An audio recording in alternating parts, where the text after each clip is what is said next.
Bismillahirrahmanirrahim. Assalamualaikum warahmatullahi wabarakatuh. Allahumma sholli ala sayyidina Muhammad wa ala ali sayyidina Muhammad. Alhamdulillah, dalam video ini saya mau berbagi mutiara hikmah dari Ustazah Halimah Al Idrus dengan tema tundukkanlah pandanganmu, lapanglah hatimu. Semoga bermanfaat. Terima kasih. Lihat, kemudian kotorlah hati kita. Ngelihat, kemudian jadi sibuklah pikiran kita. Ngelihat, kemudian jadi tidak terjagalah hati-hati kita. Makanya judulnya apa tuh? Tundukkan pandanganmu. Apa tuh? Tundukkan pandanganmu, lapanglah hatimu. Sebab berapa banyak kita melihat sesuatu yang kemudian menjadi hati kita sempit, yang membuatkan hati kita jadi sempit. Buat yang muda-muda nih, lagi jalan masuk ke Indomaret, kemudian ketemu seorang laki-laki, mata kita nyuruh nunduk, tapi kemudian hati kita sayang rezeki ditolak gitu. Katanya kan nggak boleh nolak rezeki. Akhirnya kita jadi ngelihat, ini ada ini ya. Saya rasa ini udah bukan lagi masalah buat ibu-ibu, tapi kalau ternyata masih jadi masalah buat ibu-ibu juga, karena hati tak pernah tua, jiwa selalu muda. Teman-teman sekalian, akhirnya kemudian, ya ampun cakepnya, Allah gantengnya, gitu ya. Akhirnya sholat, Allahu Akbar. Kapan lagi bisa ketemu ya? Gimana caranya kenalan ya? Rusak nih, sholat jadi rusak, ini semua jadi rusak. Gara-gara apaan? Melihat, gara-gara mata. Karenanya kemudian kita perlu jaga mata, teman-teman serius sekalian. Kenapa? Karena ianya adalah merupakan sumber fitnah. Nggak kelihatan lebih aman, karenanya jadi sumber fitnah nih bagi kita sekalian. Apa-apaan tuh mendingan tundukin pandangan, jangan segala-gala dilihat gitu. Kalau di jalan tundukin pandangan.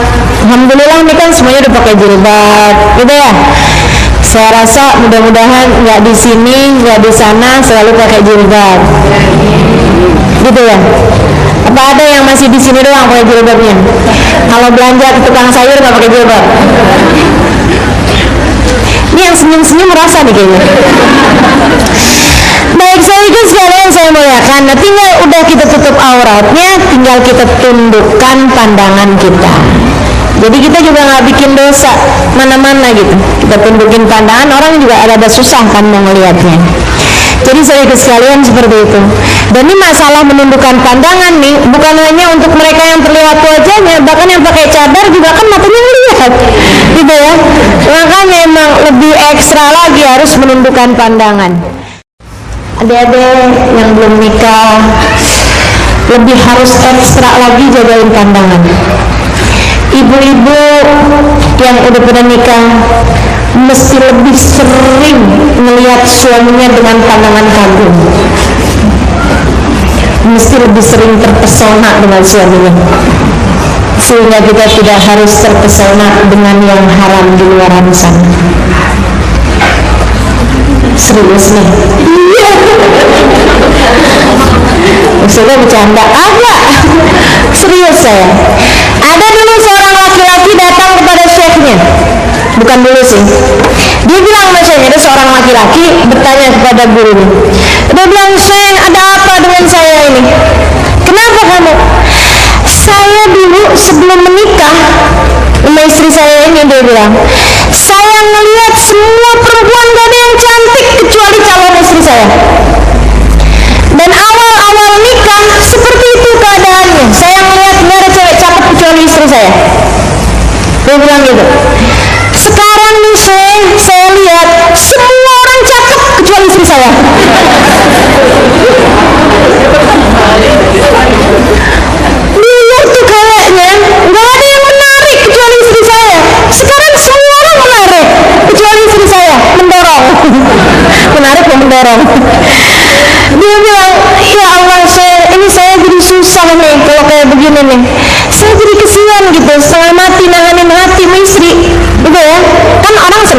ngeliatin istrinya, ini enggak gitu, dia setiap kali ngeliat istrinya senep. Apa yang terjadi dalam diri saya, Syekh? Kata saya kayak gini, apakah istrimu sekarang jadi tidak merawat badan? Merawat, Syekh, lagi minum jamu. Apakah istrimu sekarang menjadi jelek wajahnya? Misalnya apalah gitu ya, banyak bisul di mukanya, jerawat apa gitu. Dia bilang enggak, Syekh, istri saya tetap rapi, cantik. Apakah istrimu nggak pernah berdandan di rumah? Dandan, Syekh. Ayo nih istri-istri yang nggak pernah dandan, perhatian ini ya. Jadi dia bilang dandan saya, istri saya cantik dia, kalau di rumah rapi, cantik gitu, dandan. Apakah, mohon maaf, karena mungkin melahirkan anak-anakmu, sekarang istrimu badannya jadi nggak jelas? Dulu kayak gitar, sekarang kayak kulkas.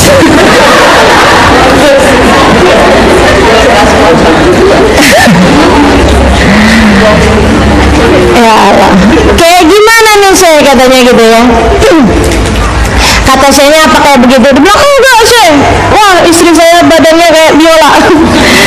Jadi masih cantik juga, masih ini juga gitu. Tapi saya nggak ngerti kenapa jadi seperti ini, dan saya tersiksa sendiri.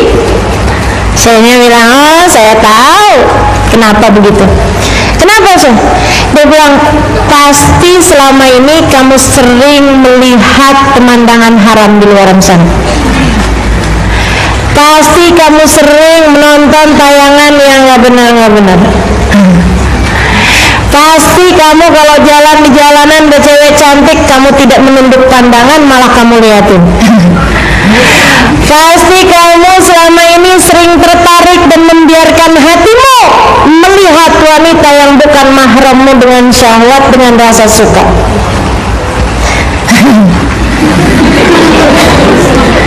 Iya kan?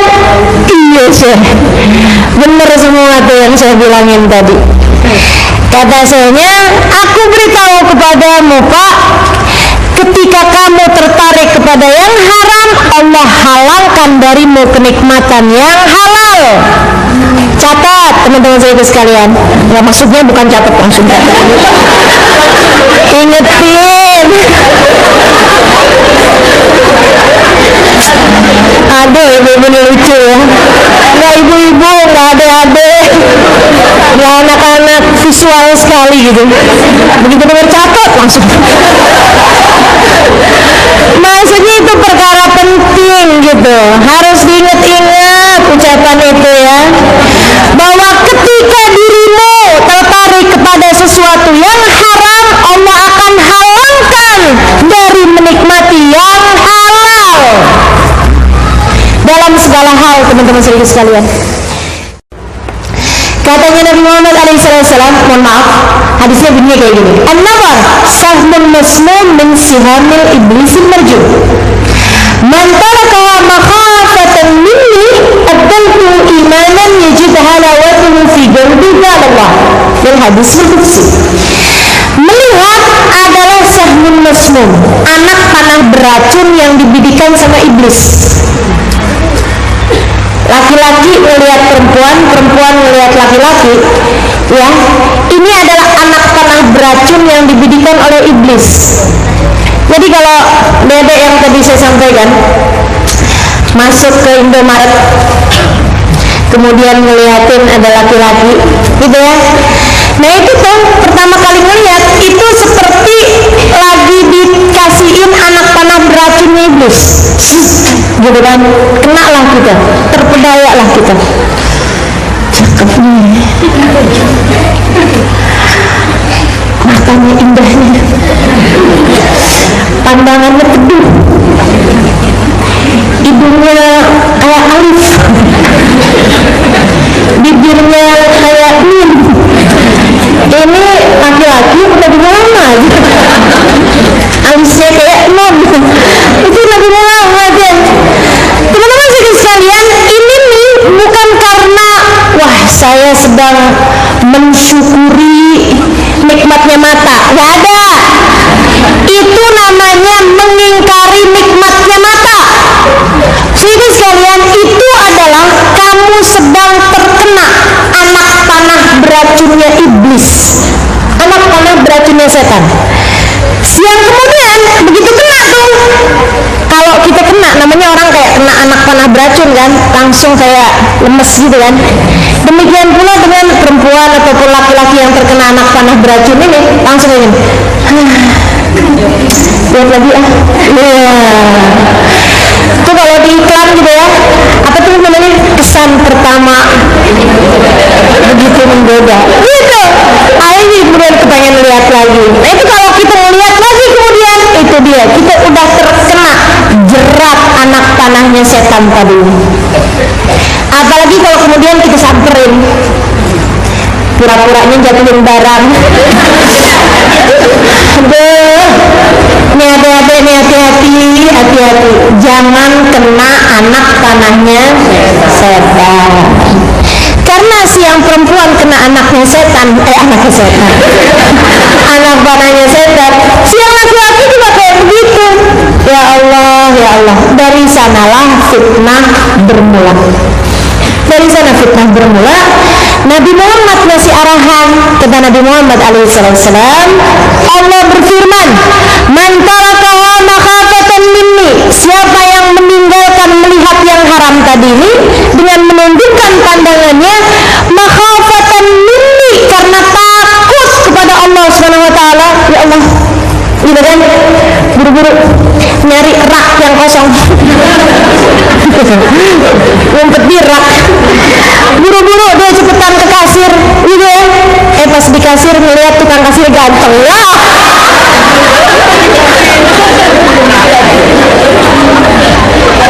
sehingga sekalian cepetan dia keluar dari tempat tersebut, nundukin pandangan gitu ya. Mantar kalau makhafatan minni, ya Allah jaga saya, ya Allah gitu kan. Kemudian dia keluar gitu. Mantar kalau makhafatan minni, siapa yang meninggalkannya karena takut padaku, kata Allah Subhanahu wa taala. Karena takut padaku, bukan karena biar dianggap solehah. Ada juga tuh, begitu ngeliat, astagfirullah,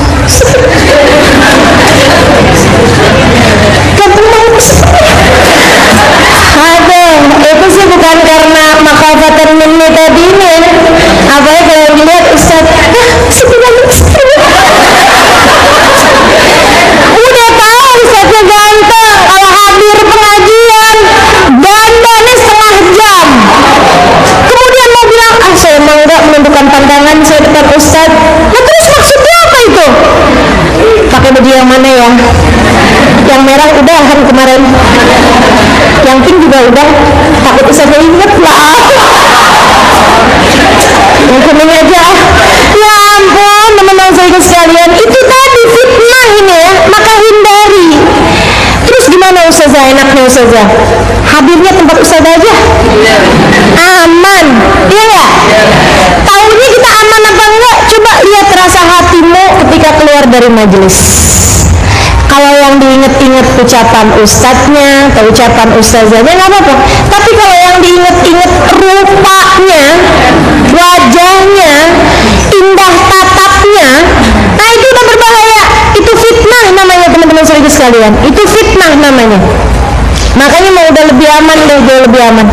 Kalaupun memang kamu hadir tempatnya ustadz atau mau di tempatnya Habib gitu ya, maksudnya yang laki-laki gitu ya, duduknya 30 meter jauhnya, nah kelihatan gitu kan, nggak tahu gitu, bisa pilih tahu ini benar jauh-jauhan aja pandangan, kalau nggak di baliknya tembok, baliknya tiang, kayak gitu, jauh lebih aman. Kita yang lebih tahu bagaimana cara mengamankan hati kita ini. Sehingga sekalian, hati kita nggak terjaga, jangan dikira saya mah aman, hati saya terjaga. Kan banyak yang ngerasa kayak begitu, nggak ada ceritanya. Emang hatimu hatinya siapa? Sayyidina Umar aja nggak merasa aman, Sayyidina Utsman nggak merasa aman, para ulama kita nggak merasa aman, Rabi'ah Adawiyah nggak merasa aman. Sudah seperti seindah hati Rabi'ah Adawiyah kan kau sampai merasa aman? Oh tenang, saya mau saja, biar kata ngelihat Ustadz gantengnya kayak gimana, hati saya tenang aja Ustazah, nggak ada apa-apa di hati saya, hati saya terjaga. Aduh, nggak percaya saya saya bukan nggak percaya kepadamu, saya nggak percaya sama setan. Kan setannya udah bilang, anak panah beracun, jangan kira saya profesional, kata setan. Profesional, pengalaman kerja ribuan tahun, teman-teman. Mau kita tandingin kayak gimana? Kita baru hidup berapa puluh tahun? Kita baru ngaji berapa bulan? Mau nyaingin setan dengan kinerja sudah dari sejak zamannya Nabi Adam. Nabi Adam bisa dia perdaya, apatah lagi kita kali Idris. Nggak percaya saya, nggak percaya. Bukan nggak percaya sama diri saya, insya Allah dengan pandangan Allah gitu ya Allah jaga. Akan tetapi saya nggak percaya sama setan yang kemudian mengelabui kita. Saya bukan nggak percaya kepada teman-teman yang ada di sini, saya percaya. Akan tetapi saya nggak percaya sama setannya yang selalu membisik-bisikan hatimu. Dan saya juga nggak percaya, terus terang aja, bahwa kita semua bisa menghindar dari godaan setan. Nggak ada. Jika bahkan kepada Nabi Muhammad Allah mengajarkan, Qul a'udzu birabbin nas, malikin nas, ilahin nas, min syarril waswasil khannas. Katakan wahai Nabi Muhammad, aku berlindung kepada Tuhan manusia, pemelihara manusia, pemilik manusia, dari kejahatan setan yang selalu membisik-bisiki dalam hati manusia. Jika Nabi Muhammad disampaikan seperti itu, bagaimana pula dengan kita? Bagaimana pula dengan kita? Makanya memang mesti minta perlindungan terus-terusan sama Allah. Tundukkan pandanganmu, jaga matamu, agar kita semuanya dijadikan orang-orang yang selalu berada dalam jalan yang benar.